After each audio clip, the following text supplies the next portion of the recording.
I want to welcome everybody to this webinar. That's all the audience and the panelists and all the people behind the scenes who've made this panel able to be projected. So welcome everybody to this panel. One of the reasons for, and this panel is called Love All, Serve All, a clarion call for unity through love. It's important to understand that the unity and love have to go together because anybody can be unified, but the idea of unifying with love is something very, very important. One of the reasons for me being interested in this project is that I've seen so much disunity, and all of us have seen so much disunity in the world. So, and even in the Psi organization, there have been splittings. So people that we have formerly loved and gotten along with well have turned into people that we've been dissatisfied with.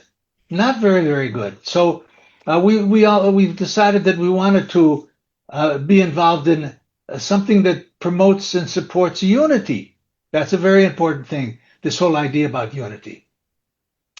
Now, we've done a visit of some of the discourses that Swami has said over the past 10 years, all of the discourses that Swami has said over the past 10 years, and he's mentioned unity by far more than any other item, any other subject that has been mentioned. This whole idea about unity. So for sure, we want to underscore the idea that unity is very, very important. And so we've had a group of panelists that will speak about what unity means to them. I'll speak a little bit about unity, what unity means to me. And here is Sai Baba saying something about unity. And I wonder if we can put up this image of Swami saying something about unity and how important it is. There is need for unity. ఏకత్వంలో మన ఆనందం ఇమిడి ఉంటుండాలి. The entire bliss lies in unity. ఐకమత్యమే సుఖము అన్నారు అనేటువంటి ధైర్యము, ఆనందము, ఉత్సాహము, ప్రోత్సాహాన్ని కూడా నువ్వు చేకూరుస్తుంది. Unity is joy, delight and happiness. Unity brings about the welfare of all people. With unity, any stupendous task and Himalayan Herculean task could be accomplished. అందరూ ఐకమత్యంగా పనిచేసి ఎంతటి కార్యాన్నైనా మనం చిన్న చిన్న చీమలన్నీ చేరి పెద్ద సర్పాన్ని కూడా చంపేస్తుండేది మనం చేస్తున్నాం. We can see even small ants by coming together can kill even a big snake. కనుక మానవత్వం అనేటువంటి ఐకమత్యంగా ఉంటుంటే మనం సాధించలేనటువంటిది ఏమిటి ఈ జగత్తులో? If there is unity among humanity, is there any work which cannot be accomplished at all? ఐకమత్యం ఎప్పుడు మనకు లభిస్తుంది? When can we get that unity? The last question Swami is asking, when can we There get is that? need for unity. And Swami says there is a need for unity right from the beginning. There's a need for unity. Where can we get that unity? And that's what this webinar is all about.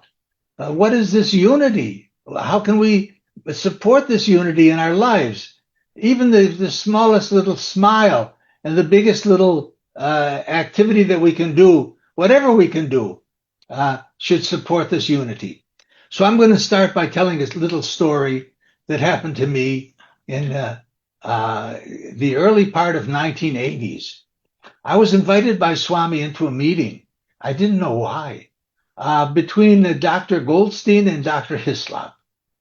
Now, this was a time when Hislop and Goldstein were arguing and were upset with each other. They were very strong personalities and they were upset with each other. And they were arguing even over the internet. So this was a problem. And so Swami listened patiently to them. And then he said, near the end of the time that we're going to be meeting, he said, you have to listen to me. You represent me. And you must get along. You must get along. You represent me and you must get along. Well, that has great meaning to all of us. Because all of us represent Swami in the way we deal, the way we relate to each other the way we are with each other. So Swami has said, but you represent me. Representing Swami is something very, very special, and you must get along. So I'm going to tell you something now, another piece of information. In 1983, Swami gave me an extraordinary miracle, and I'll tell you a little bit about this. This miracle was, I had been treating a patient for 6 years, 12,000 miles away from Swami, who was in India, and I'm in San Diego. And I've been treating this patient for 6 years, so I knew what she understood. I knew what she knew. And all of a sudden, out of the blue, she begins to speak Sanskrit. Now, I don't know if you understand how unusual that is, but for somebody to begin to speak Sanskrit, and then not only was she speaking Sanskrit and other Sanskrit-related languages, she was able to say things and concepts that were way beyond her understanding, and I understood that. I could understand some of it, not all, but some of it, but she couldn't understand anything. And then I worked with somebody from San Diego State University, a scholar in Sanskrit, who all his life had been trained in Sanskrit. He grew up in Nepal, and he got an undergraduate degree and a graduate degree at the University of Martin Luther King in Germany. And then he came and he worked with San Diego State University. He worked at San Diego State University. That's where I found him. And he had a PhD by that time, and he was a professor, and he was working in the religious studies department. And we went through all of the 14 messages that this young lady retrieved, and they were extraordinary. Each one had its own meaning, and all together was a statement about how important unity is. And when there is disunity, when the mind forces us to disunify, then there's great sorrow and great sacrifice that goes on. Great sorrow. So I want to tell you just a couple of the messages.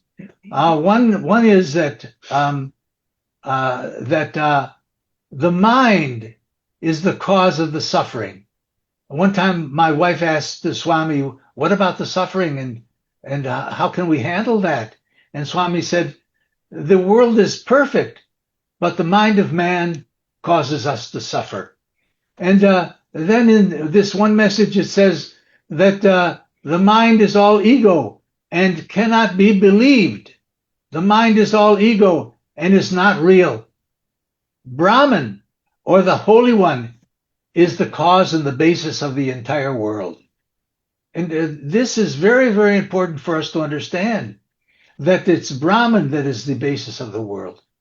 Well, with that statement and with this understanding that unity is that important to us, and unity with love is that important, I want to say one more quick story. When I was doing my third book, I brought it to Swami and I said, "Swami, what do you think about the title of this book, God is Man?" And Swami wrote in the word man is God. In the word man, he wrote, "With love, man is God. With love, man is God." So this is very, very important, that we must be unified, and for the brothers and sisters that we've sort of detached from, we must be unified with them, and we must be unified with love. And we'll talk later about this love. Well, now let's look at the Sarvadharma prayer that's said frequently at the ashram in India about the unification of all religions. Yes, there's somebody want to say something? So let's look at this, the Sarvadharma prayer, and Warner Vasquez, who's one of the panelists here, will speak about that. If we can put that up on the screen.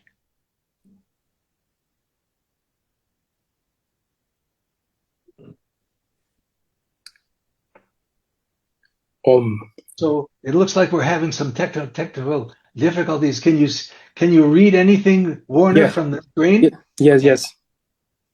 Thou art that. You are Narayana, God in the form of man. You are the embodiment of perfection and the perfect teacher. You are the enlightened Buddha. You are Subramanya and Ganesha, the remover of obstacles. You are the sun fire that destroys the darkness of ignorance. You are Brahma, the creator, Mazda, the great one. You are Jehovah and Divine Mother, the creative energy. You are the father of Jesus. You are Rudra, the transformer, and Vishnu, the preserver. You are Rama and Krishna. You are Rahim, all kindness, always giving and expanding. You are the Tao. You are unparalleled and one without a second, beyond time and fearless.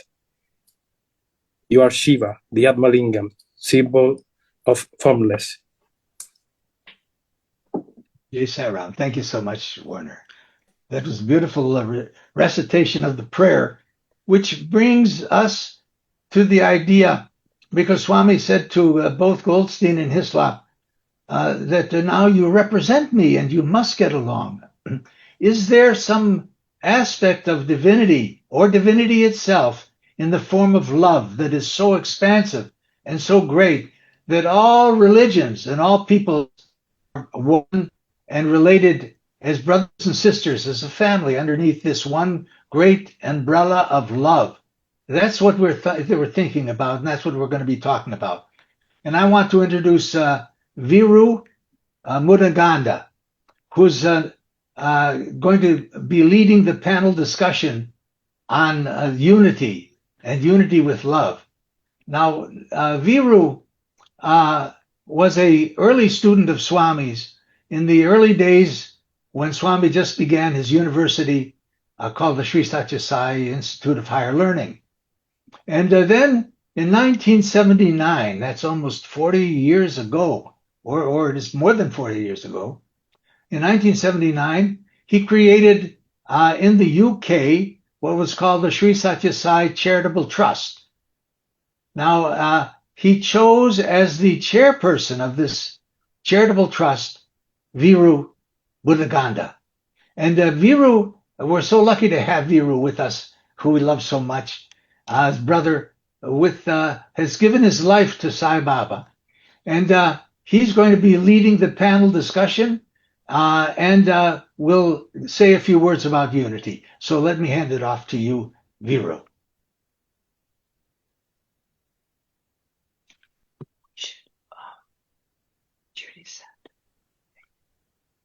Sairam, everyone. Welcome to this webinar, and thank you very much, Sam, for leading it and focusing all our minds on unity. So Swami started this trust in UK in 1979. By that time, I was only 11 years old.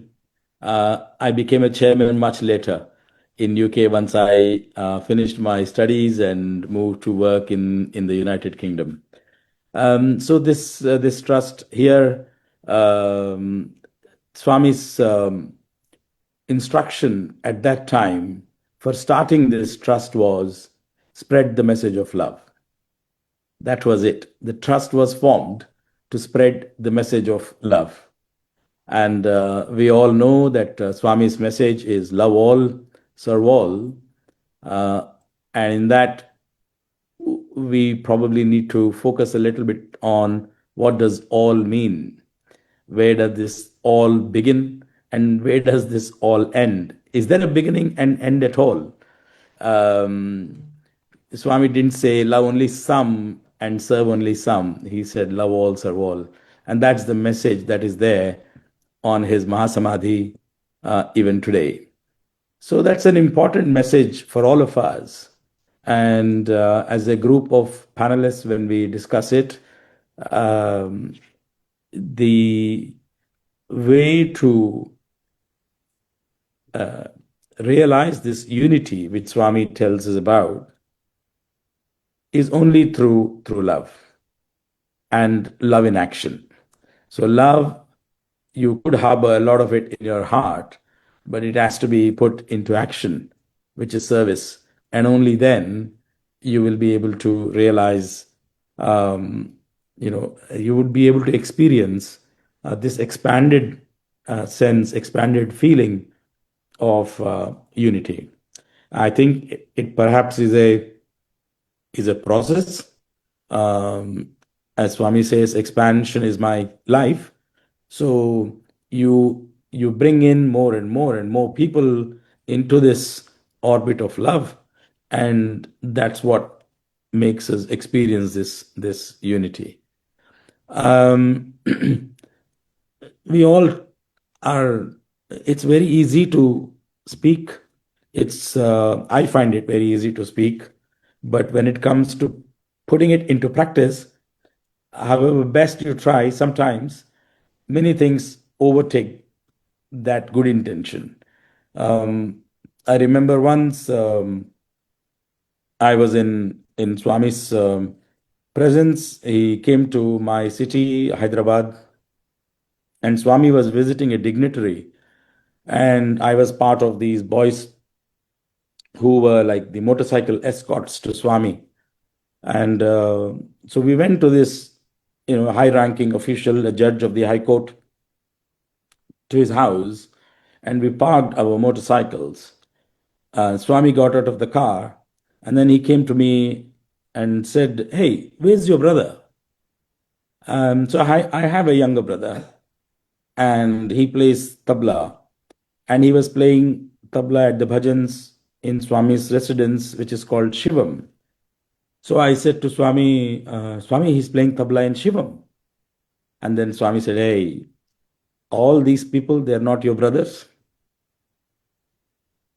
So it's very easy, or it's, for us to say love all, but to actually feel it in the Sai circles, Sai organization, Sai family, we call each other brother and sister. Sometimes we put a capital as well, Brother Viru, Brother Sam. But are we actually, relating to each other in the true sense of that word? So, and Swami always used to say, he is the Bhava Priya, which means he is the one who admires, who likes the innermost feelings, not the Bahya Priya. Bahya meaning the outer aspect. It's not what I say, but it's actually what I feel. And Swami is very, very sensitive to each and every feeling that we have. And Swami responds. We all have had many experiences where Swami responds straight away to an inner thought, inner feeling. So I think this webinar is here to explore how we, as having been born as human beings, which is one of the rarest of the rare chances that we have got, and then having been connected to Swami, the avatar, the Purna avatar, who has come down on earth to spend time with us and to enrich our lives. Having had those opportunities, why are we all here and what are we doing individually and collectively?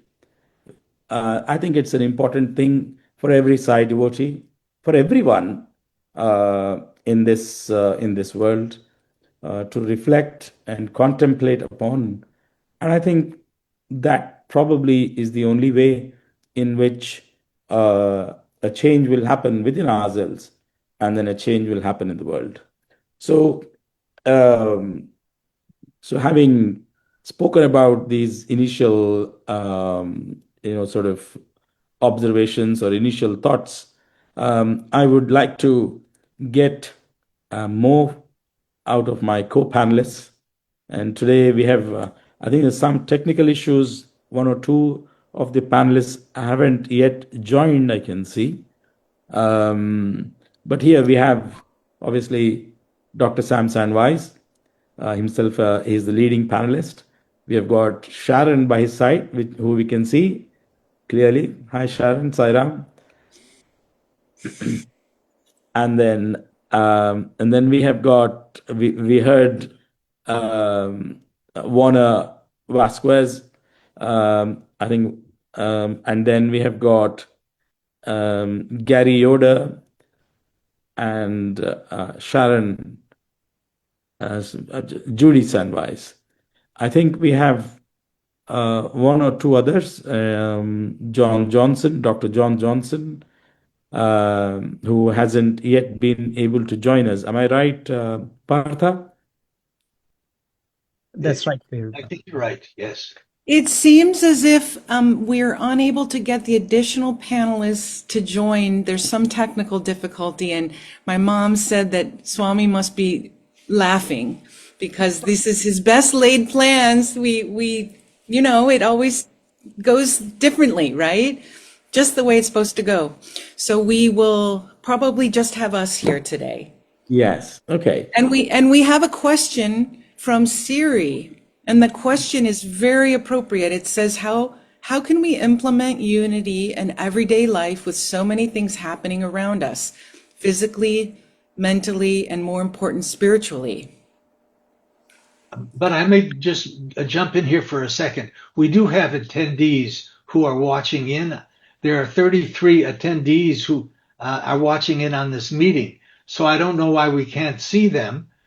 We'd love to see them, but that's what we do have, even though we have technical difficulties. Yeah, and I hope that perhaps Dr. Johnson could join as an attendee, perhaps, and we still be able to have the benefit of his contribution to this webinar. He has had some beautiful contributions, which we'll come to talk about a bit later. So hopefully he'll still be able to join the webinar today. That's a very, very good question, isn't it, Judy? This is something that, as I said, I think we all face that with the best intentions. So, when I say Swami tests us, Swami is in the world as well. Swami is in every situation and circumstance we face, and those are the times when he tests us. Do we walk the talk? How committed are we to walk that talk? So those are the tests that we all face. So the question I'm trying to read.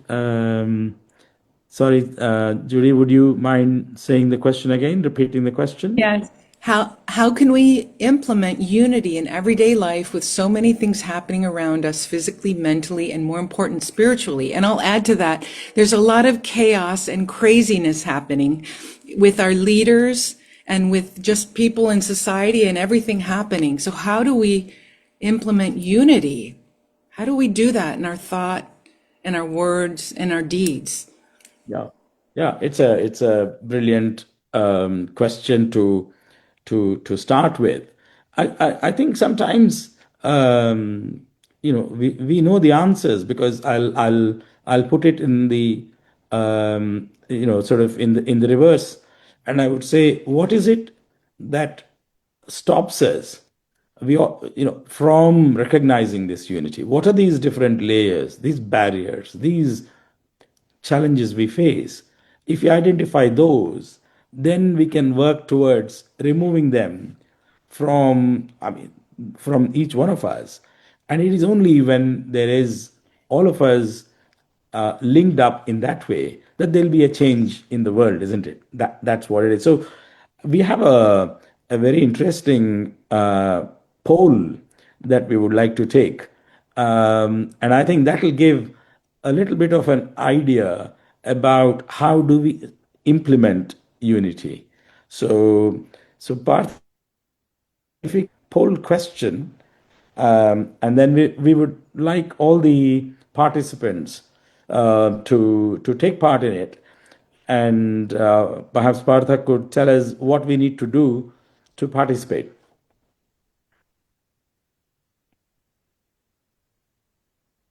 Yes, Peter, brother. So we are going to put the poll in a few minutes, and then all you need to just do is to respond, pick one option from the responses, and that should be, we have got John. Fantastic. That's a brilliant news. Okay. So so the participants would just need to select one of the responses from the options provided, and that would record the answer, and that we would look at the results in a short while. Thank you. So, Meanwhile, you can continue with the panel, Veer brother. Thank oh, you. I see. Okay. So please let us know when you're ready to. So you're actually conducting the poll as we are talking because we can't see the poll. That's right. So when the poll is up, the participants would get some time to go through that, be able to respond Yeah. with the option selected, and once we close the poll, then Judy would announce the results. Okay. So I'll wait for you Yeah. to let us know as we. So okay, I take this opportunity to welcome Dr. John Johnson onto this panel. Although it has been delayed a bit, it's wonderful to have you, John, and welcome to the panel. So the question was, how do we implement unity in our lives when we are faced with so many challenges around us all the time? So that's a question, and I would like perhaps some of the panelists to share what they might have done in order to overcome those challenges, and how did they experience that unity. In the meantime, I would also request the participants, if you have got any suggestions on how you were able to experience that unity, what you did in your life, you can always put it in the chat box. Thank you. So I would start with Sharon, I think. So Sharon, how do you put in this unity into practice? Because I know Swami had shared multiple times with you in the interview rooms on many aspects. Well, this morning is a perfect example of what can happen in life. It's all the time, expect the unexpected, he always says. He tells us we have to be like lions. We have to be strong. We have to be resourceful. We have to be brave. And we have to keep focused on him, on God, on divinity. My way is to speak to him, to keep in touch, because we can be if we're looking outward, and we have to, because we are in this body. He says that we have to refine ourselves by engaging in the world. So that is the whole process. And he tells us how to do it. You have to be calm. You have to be patient. You have to have equanimity. You have to calm yourself. There are breathing exercises, talking to Swami. That's what I do. We've had the opportunity to be with Swami and see how joyful, how playful, how loving, how supportive, how encouraging with our daughters, how sweet, and then reprimanding me a little bit. Fighting with husband. What? Yes. He was very sweet, but he said, yes, a small seed grows into a big tree. Love and kindness in the seed, or anger. We can be very angry and reactive to the world. So I think for the person who asked this question, to keep centered in Baba, he says, repeat his name, talk to him, and then realize that the world that you're in right now is the way that we are refining ourselves all the time. Refining, we're like little rough stones that are rubbing against our egos, effacing them until finally, hopefully, we see that love that shines out, that's pure. So I would say to that person, focus on your immediate surroundings, the people around you, your family. He says the family is the center of the world, and many people try to fix the world and not their family. So focus on whether it's a Sai family, the work where you work. See if you can find some people with common cause and be unified with them, and that gives you the strength. Being in the community, as Sam told that story about Hislop, he did it. We were with him also when he had a father and a son who were just sitting like this, and they were not talking to each other. You could see they were fighting. And Swami was so sweet and so patient. He was showing us, modeling how we should be with one another. He talked to one, and I think it was in Telugu, so we couldn't understand it, but you could see speaking that they poured out their grievances to Swami and to one another. And then finally Swami just made them, by the sheer love and encouragement and sweetness made them start talking to each other. That's the family. That's the way we have to relate, to listen to listen to one another, to talk with one another, and then we have to just do that thing that's really hard, sacrifice and compromise. So I hope that helped. That's what I do. Keep in touch, read, think about him, and then focus on your immediate world and give all the love that you can, and you'll find it coming right back to you. Jay Thank you. Tyrone. Thank you. I'm Thank sorry you if I very talk too long. I get really excited about it because I think people need to be reminded all the time that he's with us, within us.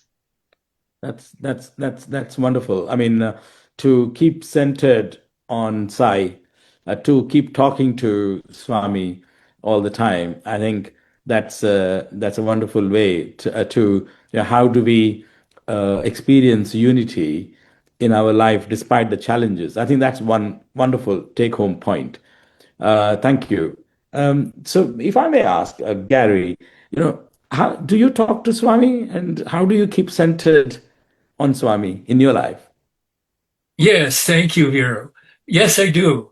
And daily, every day, for many years, I start my day off talking with Swami and with a prayer, dear Swami, let me offer everything that I do today, everything that I think and speak to you, and to please you. As Sharon said, knowing that he is always around me and within me, and that everyone I meet is also the same way, is with Swami, that everyone hears me. So when I am in the world and dealing with things, I meet other people and I can relate to Swami through them by serving them. Now, many years ago, I met Swami in 1976 when there were 12 of us from the San Diego Sri Satya Sai Baba Center that went to Dharmakshetra in Bombay at Mumbai. So there was Swami. We were with him for 5 days. And he gave me the basis of unity at that time. He gave a discourse on the 5th day. There might have been 5,000, maybe 8,000 people under the tent. And he finished the discourse, and the esteemed Dr. Bhagavantam, the translator, they sat down, and people were standing up, and I turned around. I saw the beautiful banner, the sacred banner at the back of the tent that said, there's only one God, and he's omnipresent. There's only one language, the language of the heart, and there's a language of love, and there's only one religion, the religion of love, rather. So I was looking at that, and it went to my heart. And Swami came back to the microphone and looked right out at me. Maybe I was a third of the way back in the audience, and repeated that. It emblazoned in my heart and became the basis for the rest of my life understanding unity. Cyril. Thank you very much. Thank you very much. Again, I think Swami directly speaking to us on that very powerful, quotations of his, which we all use.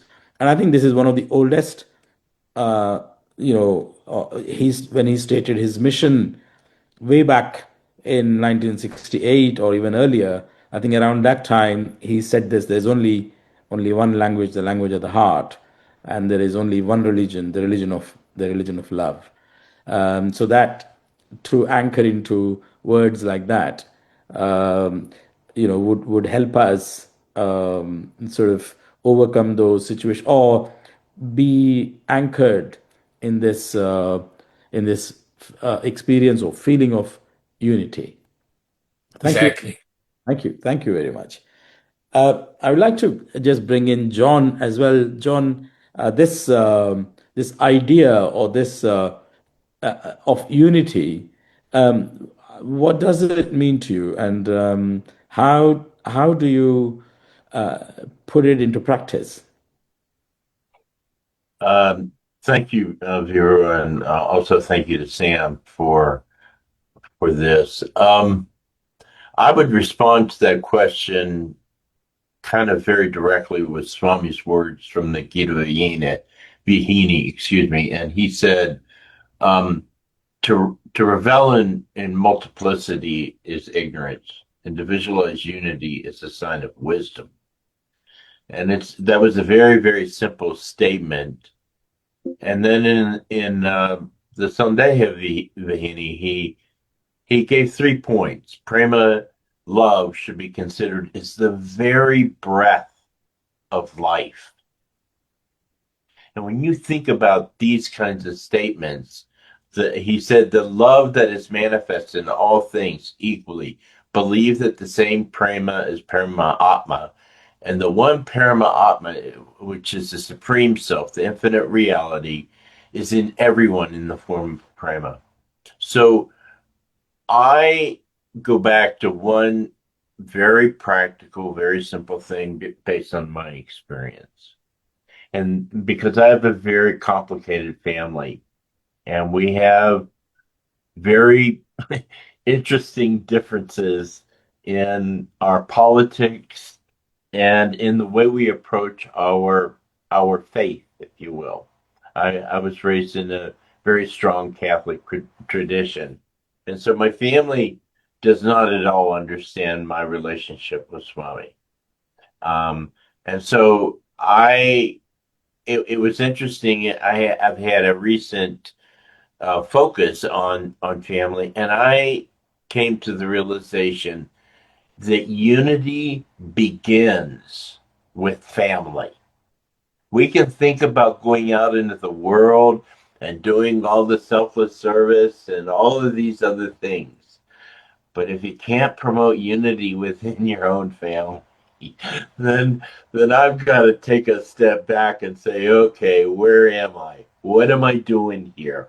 What is Swami teaching me? So I begin with family, my immediate brothers and sisters, my mother, and reconciling those differences begins with love, with prema. Love is what unites. Politics divides. So I don't even go there. I just talk about our love. And we had an interesting conversation with my brother-in-law literally 2 days ago. And I brought that up. I brought up that it's not about our politics, it's about our love. And he got very quiet and agreed, because he and I have very significant differences in that arena. But he got so quiet because when I bring it down to love within the family, love with brothers and sisters, love for family, then it spreads out from there. So absolute love above anything else, selfless service to the unity of family, surrendering yourself, sacrificing yourself, and by that I mean giving up differences. It doesn't matter what we think. What matters is what we do in our relationships with our people. So I just want to end there and just say that's kind of my spiel. Sairam. Sairam, thank you. I really caught up on this word sacrifice that you used. I feel that, and I would like everyone to correct me if I'm wrong. I feel that if you want to love everyone, then it cannot happen without sacrifice. Sacrifice is a very important aspect of that. And I think the difficulty comes only because we're unable to sacrifice. And then I question, why is it that I'm unable to sacrifice? And that opens up more doors. And that someone like Sam, who is a psychiatrist by profession, will understand the workings of the mind. And I see that Sam started the discussion with the mind being the instrument that overcomes even a loving heart. unless and until the mind is well sorted, then this aspect of sacrifice, and there are other tendencies or qualities that we all have innately or inherently. Unless those are addressed, it's not. One can't say that I am loving, and if we can't love, then there cannot be unity.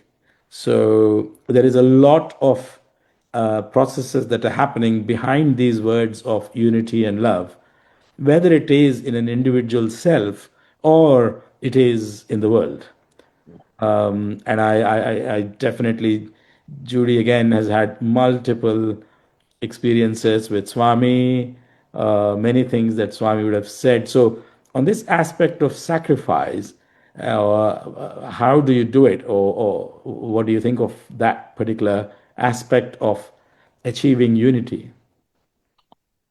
I'd like to just jump in for a second, Viru, Sure. about this idea of sacrifice, because it's a very important issue.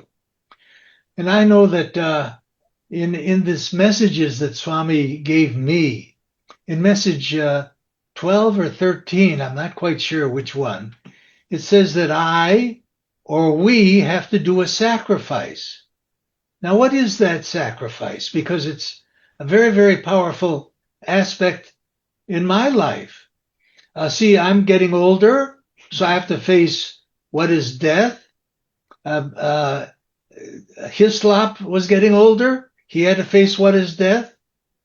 And maybe it's the giving up of the body. Maybe it's the giving up of the external world that we all put to such division and such differences into the world, into ourselves, into other people. Then we start fighting with them. We have to sacrifice that, this idea that we're a body. When Swami has told us that we're infinite, there's no end to us, that we don't have to be frightened. We don't have to be frightened of death. For instance, Sharon, initially, when her first meeting with Swami, was worried about death. And could you tell the story? Thank you. Well, that was back in 1972 when we were very young, like we were little kids. But yes, that's always been my worry. And here I had to leave. He wrenched me away from our 4 beautiful young daughters, 5 and under. Can you believe? But he became transformed, and I had to see, who is this Sai Baba? So off to India we went for 10 days, and I got, the first thing I said was, blurted out was, what about death, Swami? Because I was I saw that there was nothing. I felt, Sam was always asking, what is the meaning of life? I was afraid to ask, because what if there was no meaning? And Baba was so sweet, and he said, oh, you shouldn't fear death. He said, you merely shed your body like an article of clothing. You're eternal. You never die. It was very comforting. So that is something that lives with me. I don't like Sam talking about the end, but we all have to face it. But that is the issue, one of the issues. Now, I wouldn't talk about the death easily, except one day General Chibber, who was close to Swami, and he had a high position within the army. He once was with Swami, and Swami said, Sandweiss took good care of Hislop when Hislop was dying. Now, I don't think that he just meant me, but he meant the whole Sai family that was in San Diego started taking care of Dr. Hislop when Hislop was dying, because Hislop lived very close to us. So there were people that came over to take care of his house, some people that took care of his food, and I would visit him frequently. And all the time, Dr. Hislop would chant when he wasn't talking to somebody. He would chant Om Sai Ram, Om Sai Ram, Om Sai Ram. I wondered why he did such a thing. But the Swami tells us that that's the process in this Kali Yuga for us to stay attached to divinity. not so much maybe the actual name or form of divinity, but Swami is encouraging us to go beyond that, to think of the omnipresent divinity, love that can expand so greatly that this love can be every place at all times. And that's what I think Swami means, for us to at least understand that. Think about that we don't die. We're something that is, our love inside is something that Swami gave us, or that God in any tradition gave us. Maybe Buddha's truth is that love is at the basis. Maybe in Islam, they talk about love, the same kind of love that we talk about in the Jewish religion, or in the Hindu religion, or that Swami just talks about as being infinite. That we all love this love. We understand this love, and we must express this love. So one day we came to Dr. Hislop's house, and there were just a few of us who were taking very close care of him, and everybody came at the same time. That's just very unusual, this coincidence where everybody comes at the same time. And I looked around for a little tape recorder that could play some bhajans, because Jack looked like he was in the end stage. He was not conscious. He wasn't responding to pain, and he wasn't talking to anybody. He was very deeply withdrawn into himself. So I wondered, well, maybe some music and some listening to something on a recorder could help.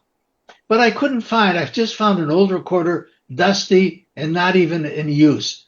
And so I just began to chant Om, Om. We all did. Om. And then everybody gathered around and began to chant the Om. Om, Om.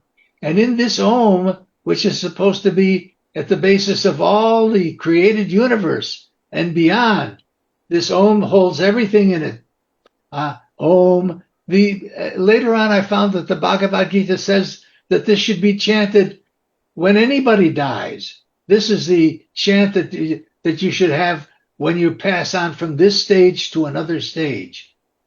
And all of a sudden, Jack heard this Om. We could see it in his face. We could see it in his eyes, in his body.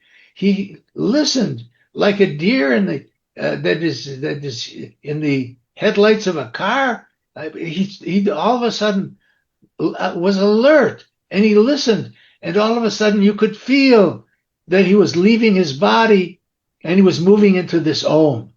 I was the only time that I've seen such a very powerful experience of the Om and of Swami leaving.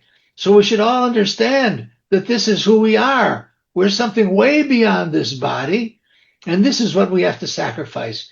Getting back to Viru's idea about sacrifice, that all of us have to sacrifice. We have to leave this world, the external world that we think is so important, and our own bodies. But where do we go? Well, Swami has told Sharon, and he's told Viru, and he's told me, and has told a lot of us that there's no such thing as death, that we are infinite love, and that's how we should express ourselves, as love. And I know that it's very difficult, but that's how we should express ourselves. And we should try to love even our enemies. It's easy to love our friends. It's hard to love our enemies. But we should try. We should try with this understanding. And if we do with this understanding, that's the best we can do. We have to give it to Swami. Swami, you take care of us. We love you so much. Jai Sai Ram. Thank you, Viru, for letting me jump in. Thank you, Sam. I can see Judy has got something to say to us. That is beautiful, Dad. There are some really practical, wonderful questions that have come in, and one is that Siri has, an anonymous person has asked, my husband is asking, how can one focus on unity when or if one is hungry, thirsty, and lacking in love? That is a good question. How can one focus on unity when one is hungry, thirsty, and lacking in love? Yes, that is indeed a very important question. And I guess unless one has gone through the experience of that, one wouldn't be able to give a very satisfactory answer. Every other answer will be a theoretical answer. If you have actually gone through those, then is the time when some of us can comment on it. I don't know. If we haven't been through that, situations where we haven't been hungry or starving, or we have felt so lonely that we felt completely left out in the universe, only that experience, the answer coming from that experience, I feel would be the right one. I don't know if any one of us here is experienced enough or qualified enough to actually answer that. The only thing I remember is from Mother Teresa.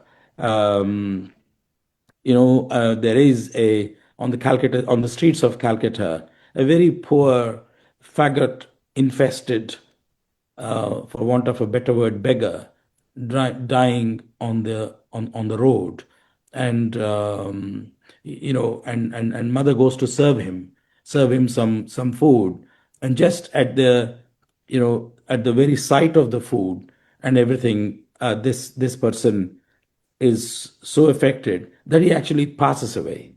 So, apart from reading something like that, personally, I haven't experienced, but I don't know if anyone on the panel has an answer or has a way of explaining that. Thank you so much, Vera. I saw that John Johnson had an idea. John. Yes, I have had the experience of dealing with folks who are very angry, very hungry, and very thirsty, and living in homeless situations. There comes a time when you have to surrender yourself. You feed them, you give them something to drink, you give them whatever you can, and you do it with love. And whatever happens, happens. That you accept all of it. You take all of it and let go. The rest is Swami. It's all Swami. So it's all divinity.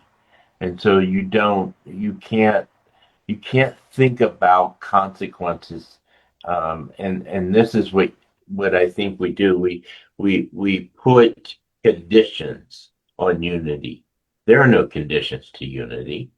There's no if you do and then. There's no if then response. Unity is about sacrificing everything. And that includes your response to somebody who may be angry and may even blame you for their situation.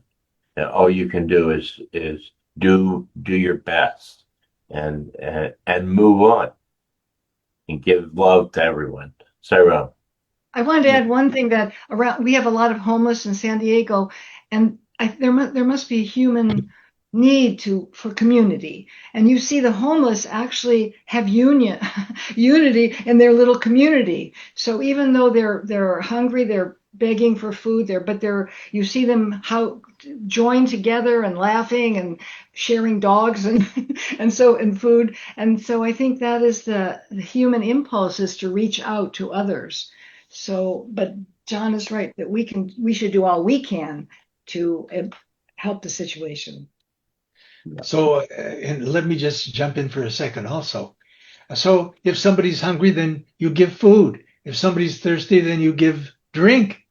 I remember Swami telling this story about Shiva.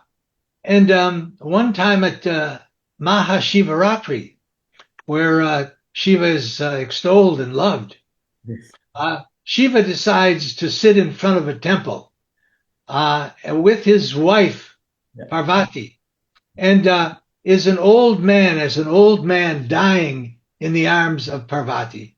And he says, please, to the people that are coming into the temple, please, can you give me a drink of water? And everybody leaves and just goes into the temple because they think they're going to be worshiping Swami or Shiva in the temple. But he's right here in the arms of Parvati. So finally somebody comes in, a thief comes and says, you want some water? Well, let me go get you some. And so he runs and gets some water for this old Shiva. And Shiva drinks and says, well, have you done anything else so good? This is a wonderful, loving act that you've given me. And the thief says, no, I think this is the only thing I've ever done nicely. And Shiva says, yes, but you've given it to me. It was so sweet. I was so happy to have a bit of water. So beautiful. And then he turns into his mighty godly form and says, I grant you moksha, or liberation. So it doesn't take much. It just takes us to listen and know if somebody is thirsty, and then to give them a drink of water. That's all it takes. It doesn't take very much. Jai Sai Ram. Thank you, Viru. Thank you very much, Sam, and thanks everyone for sharing those thoughts on this slightly difficult idea of how do we experience unity when one is suffering hunger, thirst, and loneliness. And I think we have given examples of from various places and people, homeless people or beggars and various other people, even in our own families. So I think that's an important question, and I hope to some degree we were able to reflect on that question for the one who asked us. And Judy is coming up. I can see her hand going up. Yes, we had a poll. The poll questions, when you encounter someone whose beliefs differ greatly from yours, what is your honest first reaction? 27% responded curiosity and openness. 15% responded mild discomfort but willing to engage. That was me. 58% responded desire to find common ground. And 0% uncertainty about how to connect. So this goes along with the question that somebody asked as well, which is an excellent question. Anita Charis asked, some of us have family members who are estranged and will not communicate with us. How can we practice unity when others do not want to receive us? This is a difficult question. This is the crux, isn't it? Does anybody want to answer that one? Yeah, I mean, unity in family is important, isn't it? I mean, Swami says that when there is righteousness in the heart, there is beauty in character. When there is beauty in character, there is, I think, peace in the family. And when there is peace, Harmony in a home. Harmony. Yeah, go on. Go, please go on. Was that Warner? It was Sam, but Warner can continue. No, I'm here. Yeah, Yes. yeah. So please carry on. Harmony in the home. That's where we were. Do you know the rest of the quote? The rest of the quote. Yeah, when there is beauty in character, there is harmony at home, and when there is harmony in the home, there is Peace in order. the society, Yeah, Peace in the nation. the nation. It's in the world. Yes. And when there's peace in the nation, there'll be peace in the world. Something like that. yeah, and I think so. I think this aspect of having making a lot of effort within the family to maintain that harmony and unity were both emphasized by Sharon and John as well. And so, yes, it is difficult, but then it's very heartening to see that 58% were saying that we would not disengage, but we would try and connect and find common ground. Maybe that is the starting point in any in building any relationship, especially within the family.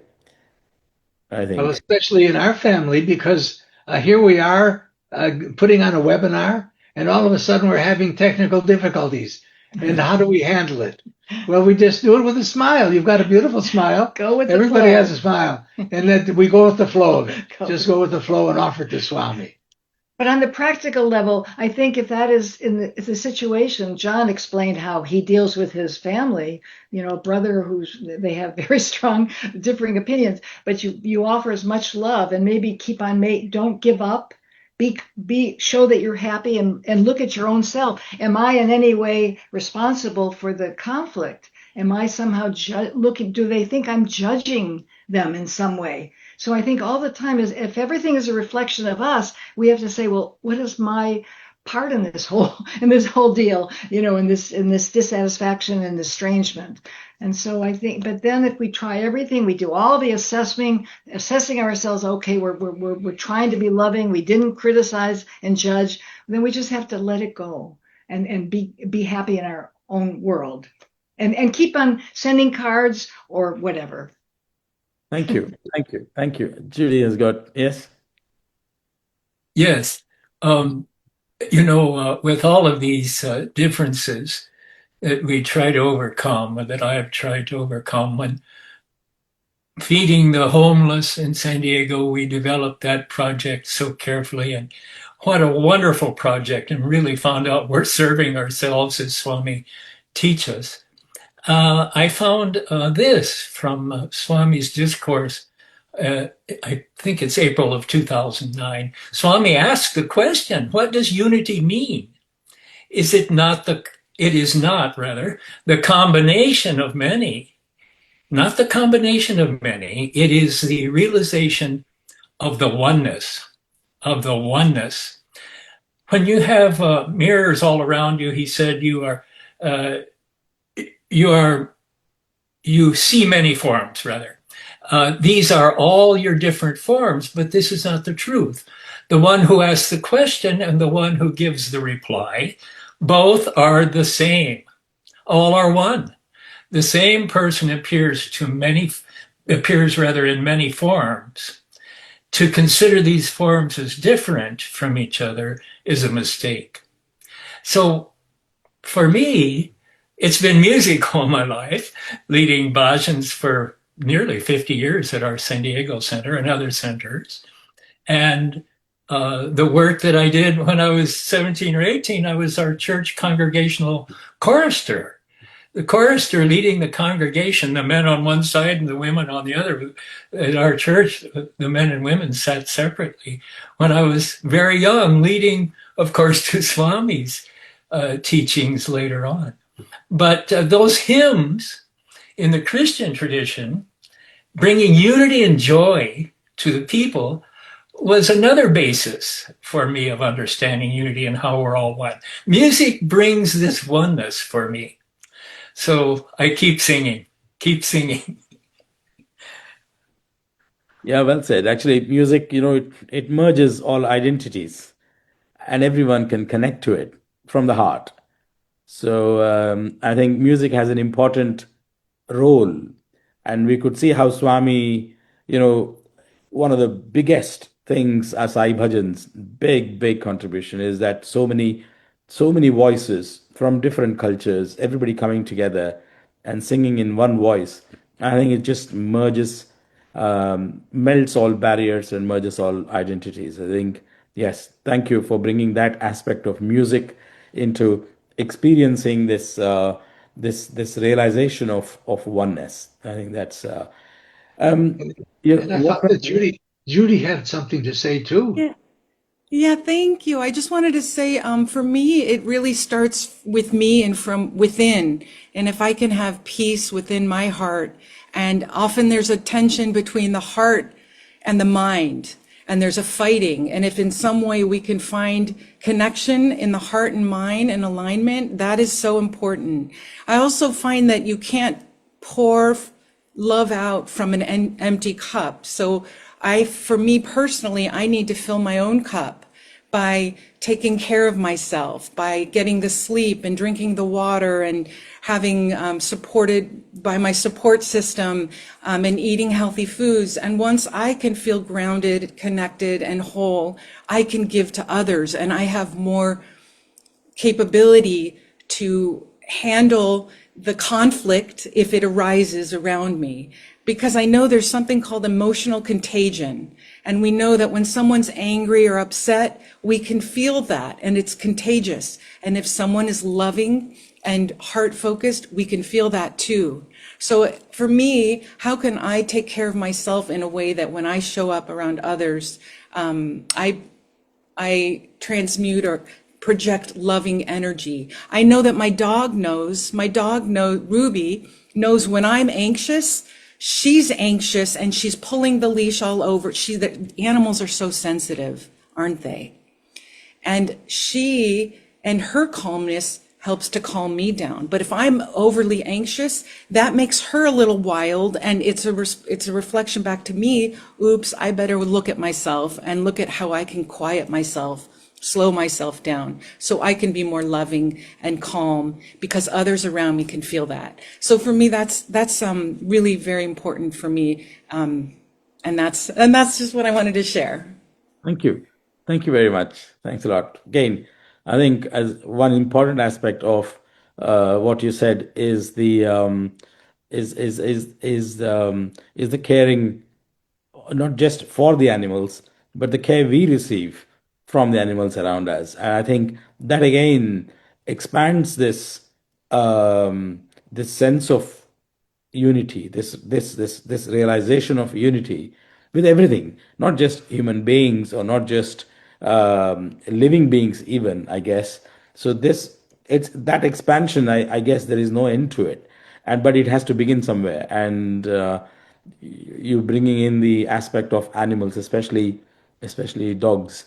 Those of us who are dog lovers would really appreciate that, and are able to respond to this spontaneous, unconditional love that comes from those beings as well.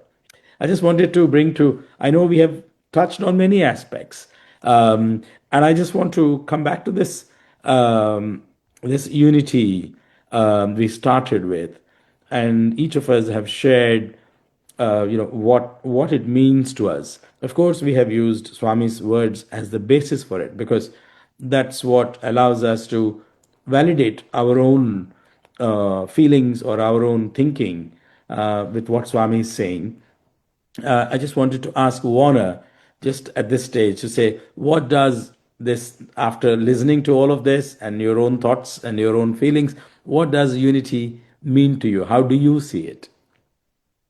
Well, unity is to take care of something, right? As Judy said before, how can I take care of something, of someone, if I don't care of myself, right?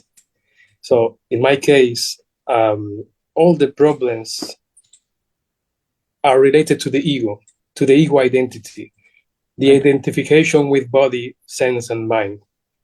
So after I saw this, I asked myself, why should I have to be identified with this body? And what is the ego? What is the I, which is identifying constantly with this body, mind, organism? And then it came about the word sacrifice again and again and again. And what is sacrifice? For me, sacrifice is a sacred action, because sacrifice comes from the word, at least in Latin, this is a sacred, and fare. Fare means actions in Latin. So I started to ponder out, what is this action? What is this action which will bring about a kind of transformation in order to kill this ego or this identity? And what is this action? This action simply means surrender to a superior force, superior energy. You can call it Father, Mother, universal energy, cosmos, or Ahura Mazda, Allah, Jehovah. But all these names and forms of God, they are referring to one single thing, a unity. For example, if we analyze the word Jehovah, which means I am that I am, it comes again this, but I am what I am. I cannot understand that meaning. What is the meaning of this word? So again and again, to reflect, to meditate on this I. It cannot be the identification with this body, mind, organism, because when I was a baby, I was I, but I wasn't identified with this body, mind, organism.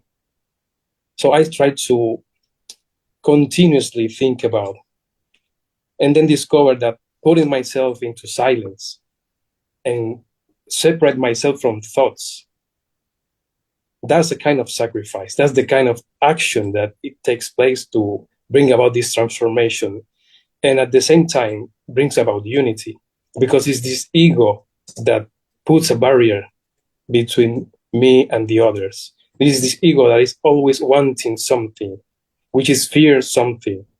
So how can there be possible unification if I am fear something, or I am fear someone, if I am divided myself into thought, my heart, my emotions, my feelings, etc.? That's impossible. So this sacred action, it was a discovery for me, is simply surrender myself, surrender the idea that I am a separate entity and body, mind, organism to God. Of course, this is a day-to-day sacrifice. It's not something that you discover and that's all. No. It's a day-to-day life, because the ego is so powerful that continuously is sending you messages. I like this, I like that. I don't like this, I don't like that. So if you watch yourself every day, every moment, if you are able to do that, sometimes I am able to do it. Other times I am not able to do it. Yes. But I discovered. Oh, I'm sorry. I discovered that it's easier. Yeah. But in order to do that, I have to put myself into silence, because if I continue to think and think and think, thought after thought, it will be impossible. So this is a great sacrifice, to put myself, the idea I have of myself, the idea that I want this, I want that, to put it in the altar of sacrifice and give it to God, and He will do the rest. It's like the God Narayana, is Vishnu resting in the holy waters. So this is kind of me resting in the holy waters of God. Well, thank you so much. Thank you so much, Warner. That was beautiful. Warner. I mean, I think, when we started this webinar on unity, and so the obstacles or the challenges that we face are, I think we have identified some of them, and the main one is this word that you used just now, Warner, which is ego, and that's what stops you from sacrificing. And if at all anything needs to be sacrificed, it is the ego itself that needs to be sacrificed. And unless both are done, there cannot be love. And unless that love is there, you cannot have unity. So the path to have this, this realization, this experience of unity is, it may be laden with many challenges, but the principal ones are the ego and the attachment that Sam brought about body. It's not just shedding the body. I think Swami says it's shedding the identification with the body. That is more important. We can live. Body is a very important instrument through which it allows us to do wonderful things. It has to go at some point, but even when it is functioning 100%, if we lose that identity with the body and use it, bend the body, mend the senses, what Swami always says, and self is egolessness. He again says these words. So if we take care of this business of ego and make our lives dedicated to sacrificing that, love automatically flowers. It is there within us. It's not somebody needs to put love into us. We have it, but we ourselves restrict it. And if we can open our hearts and deal with each other with that love, having done the other bits, then unity automatically manifests in front of us. Can I ask a question, Viru? Yes. May I ask a question from the viewer, which is very pertinent, and that is, what should we all do to unite the various divisions facing Psi organizations worldwide at present? That is a very good question. I didn't want to interrupt you, but I wanted to make sure we had time for the question. Sure. I mean, I'll put it across to our panelists, but I would make the opening salvo by saying that what is the organization? What is any organization? It's made of individuals like you and I.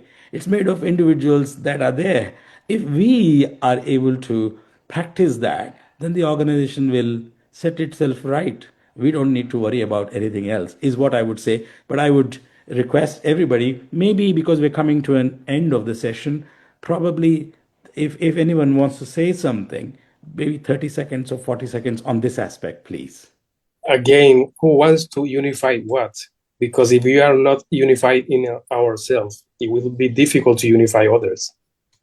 So we first should care about how is our mind and what is going on inside, because we can see the organization of like a garden. There are many plants, and all these plants, they have different timing for growing. So too, I am growing. I care about my growing, not others people's or other growing. Thank you. Thank you. You know that Warner, you've spoken about what we can do internally, but I wonder if Sharon can just tell this one story about her ring, which Swami materialized for her, because it tells a story about how to unify outside ourselves also. We have to look inside and stop the ego, but this idea of being one with all other religions, all other peoples, looking outside also for unity. So, right. Sharon, could you just tell us one story? When we asked him to bless our center, he said, yes, it's a beautiful center, love and everything, but he said the whole world's a center. We have to have that broad perspective. But anyways, I struggled with my religion, Judaism, and then Baba at the beginning. This was, 53 years ago. I've become hopefully a little wiser. I don't know. But anyways, all of a sudden he materialized a ring that was unusual, a little modest gold ring, which is more precious than diamond to me. And it had Arabic writing on it. And he said, oh, it's the name of God. And I said, oh, okay. And then we learned it says Allah, which is usually associated with Islam, which is an unusual gift for me, a Jewish woman. But then we turned it on its side and we noticed that the Allah becomes a very stylized but very definite Om, which of course is a sacred sound. And then we turn it to the other side, and I'm sorry we can't show you the pictures, and it looks like El, which is a stylized El, which is God in Hebrew. And then we looked, if you look at upside down, the Allah becomes I am or I am, which is total. Total, what is it? Eternal one or something. So it just shows it was a representation of something that we're all one, we're all united. It's all, we have to stop seeing the separation. And maybe with our organization, we just have to be united with one another and then reach out and then hope for the best. Can I say something? John has something to say, I think. Yeah. I just kind of wanted to respond directly to the question that Judy raised. And that is, and it has to do with just on a practical level, I think we need to keep things simple. Just keep it simple. And related to that is, if what we say, if what we write, if what we do doesn't exemplify joy, humility, sacrifice, and a desire to hear more than we should have, then we should have the courage to just remain silent. If we are not representing joy, love, humility, and sacrifice, then what we have to say is really not that important. It really isn't. So we really should probably just, to be very direct, just shut up and be silent. Be quiet. And that's on a practical level. On a maybe a little bit more positive level, Swami says, The the Twam Eva Aham feeling is the Advaitic, non-dualistic, Sharanagati surrender based on the realization that all of this, Idam, is Vasudeva or God. Nothing less, nothing else. So I think about something like that, and I mean, that at that point, mentally, it drops me to my knees because I have nothing else to say. How do I respond to something like that? So I have to be, when I think about something like that, I just have to be quiet and listen to what somebody's heard. Accept it. Accept the pain. Accept the difference. Let it come in, and then let it wash over, and then project love. Just project love. At that point, I think that's the centerpiece of unity. Love is the centerpiece of unity. So, Sairam, I'll stop there. Thank you. Thank you very much, John. I'm very aware that we are coming to the end of this webinar. I don't know how the 90 minutes roughly have passed. It was such a beautiful, engaging, uplifting, discussion, even, just listening for myself. And I'm sure I'm, reflecting the feelings of the participants who have been here. We heard a few questions from the participants and tried to answer as much as possible. I mean, even from this one webinar, we have seen so many other related, ideas and related aspects that have come up to discuss, be it ego, be it sacrifice, be it prayer, be it music, be it love. These are all the important aspects that we can dwell upon in hopefully more webinars that we could conduct. But I just wanted to ask if Judy, you could tell us, or at least read out we may not be able to answer them, but the different questions, if they are there, any more questions in the chat box, we can just read them out. And we thank all the participants, and hopefully we'll address them at some point.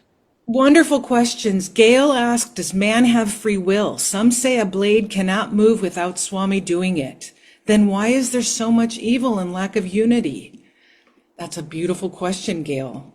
Yeah. Another question is from Sandra. Is compassion an expression of unity?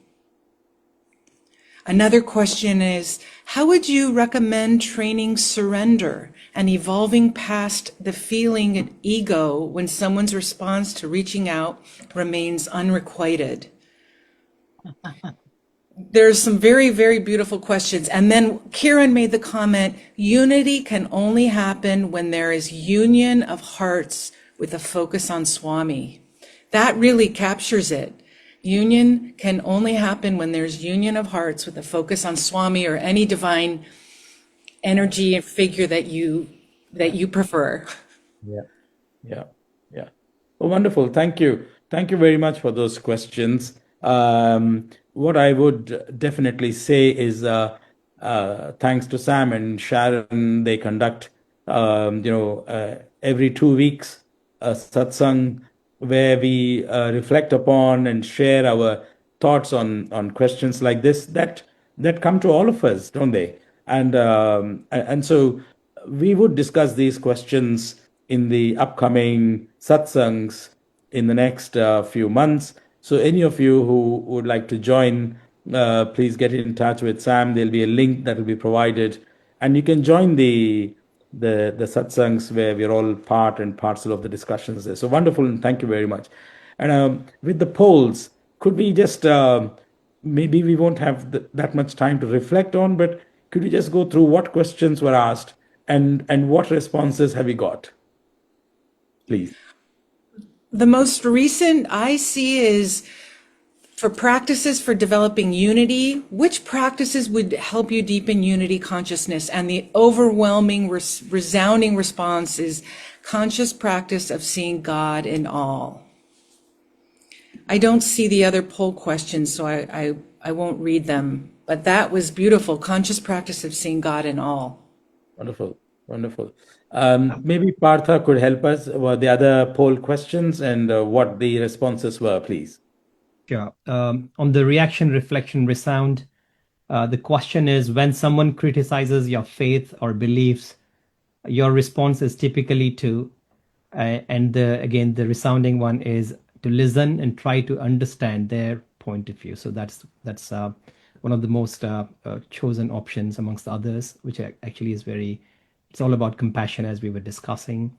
The other one on the challenges and obstacles, the question was, what is the biggest obstacle to experiencing unity in today's world?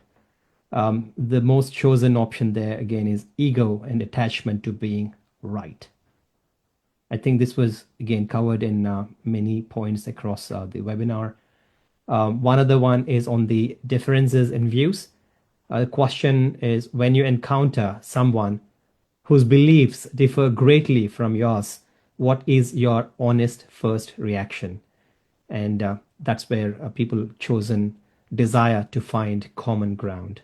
So yeah, I think there are quite a few interesting observations, and that actually kind of leads us to the very important and pertinent question about the overarching one, which I'm going to share in a couple of seconds.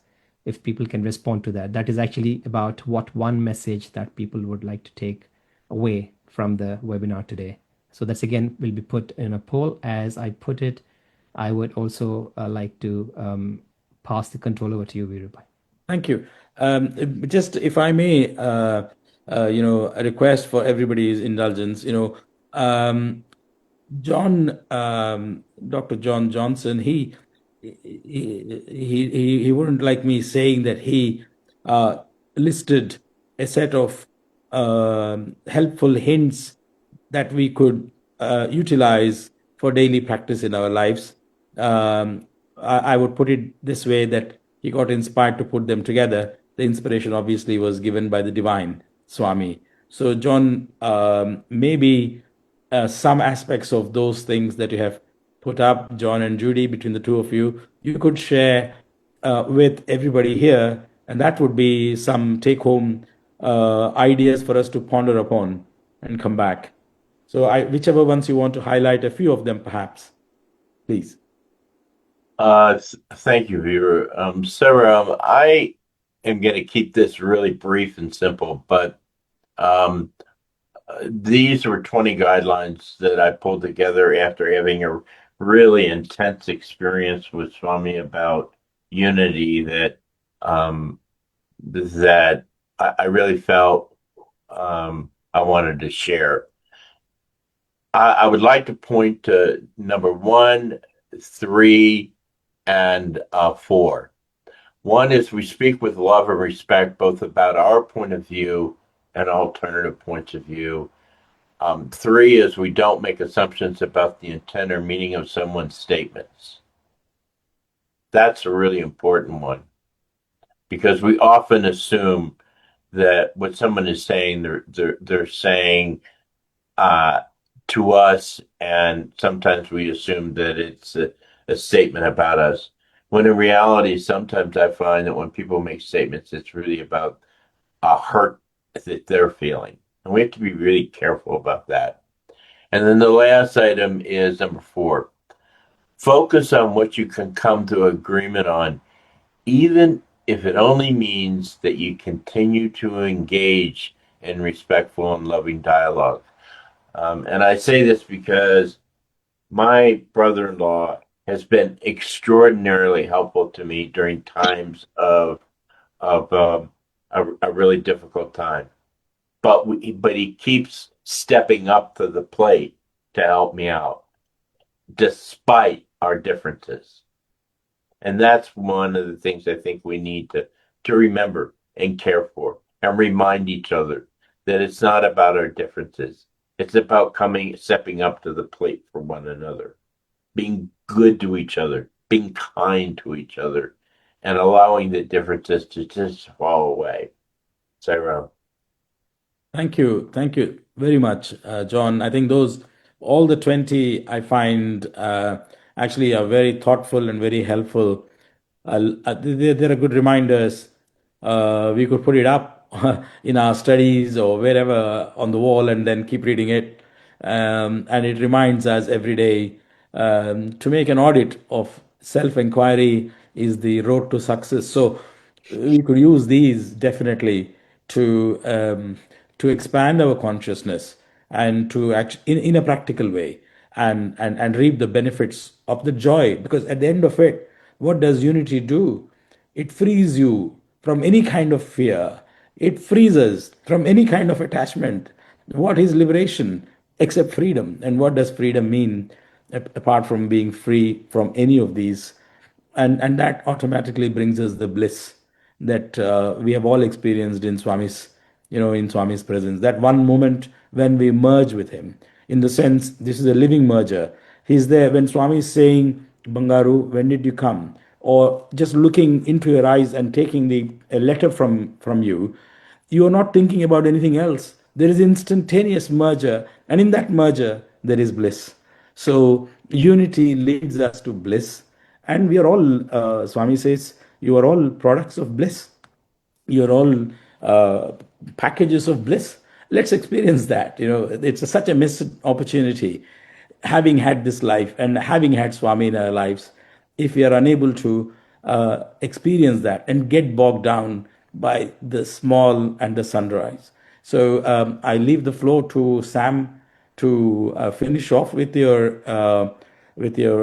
final thoughts, and hopefully I have enjoyed this discussion. I hope everyone has enjoyed it as well, and I hope Swami has enjoyed. Swami used to enjoy these discussions when he was there. He loved it. And so I hope we have given a lot of, pride and bliss to Swami, who is our mother, father, and everything. So, Sam, I just would like you to say a few words in closure, and then we'll end with the Sai Gayatri chanting prayer. Great. Well, thank you so much, Viru. So I want to thank everybody for being here, for the audience, which has been so nice that you've been waiting a long time quietly because all the mics have been turned off, but you've been responding in the polls and have been responding very nicely. So it was so nice for you to be with us. Here we have another poll, a takeaway from today's webinar. I see that we have some things. Reach out to someone with different beliefs. Practice seeing the divine in everyone. That's 78%. 78% said practice seeing the divine in everyone I meet. Well, that's by far the biggest response from the audience. And that's what we should probably take away with. Practice seeing the divine in everyone I meet. So I want to thank the audience. I want to thank the panelists. Viru, you did a great job. You pinpointed some of the highest ideas that we should take away with. And it was so nice to see you. It's so nice to hear your voice and to see you. So nice to see all the panelists. And I think the panelists gave really good discussion on any points that Viru or any of us brought up. Beautiful for the panelists. And those behind the scenes, like Parda, who we've never seen actually. Maybe you could put a picture of yourself up so that we can see who you are. But Parda and Judy, who worked behind the scenes to make this webinar possible. So you should know that we're going to have a recording of this meeting, both on Facebook and on YouTube. We'll get to to give you the links to this in another letter. But that you should know that we're going to be showing this. Perhaps we'll be showing John Johnson's guidelines for good, peaceful, and loving communication between each other. We have to pay very special attention to that because the word is very powerful, more powerful than the sword.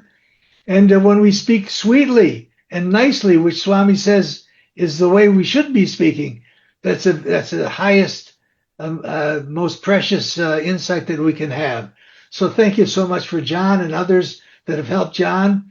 I know that all of the panelists have helped John understand some of this meaning behind the guidelines. And we're for sorry that some people couldn't get on. Radha. Radha could not get on. So we want to thank those people for their sacrifice, and sacrifice was a big word. So with that, with lots of love, a big hug to everybody. Thank you so much for joining and making this successful. Then we'll sign off. Viru, you did such a great job with so much. And Judy and Gary, you did so much. Everybody did a beautiful job. Warner, John Johnson, Viru, everybody. So with that, we'll sign off. And Gary will sing the Sai Gayatri, which will put an end to this meeting, and which says for us to always have in our minds the divine. Sai Ram, thank you, Sam. Om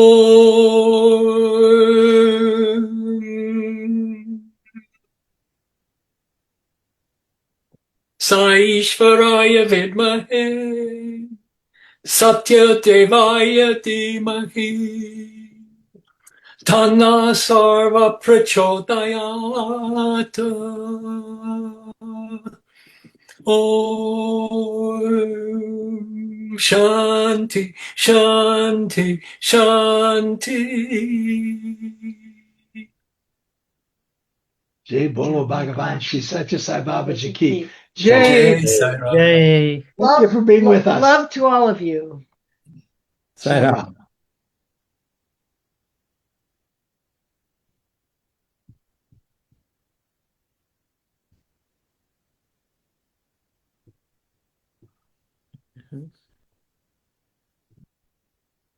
Yeah.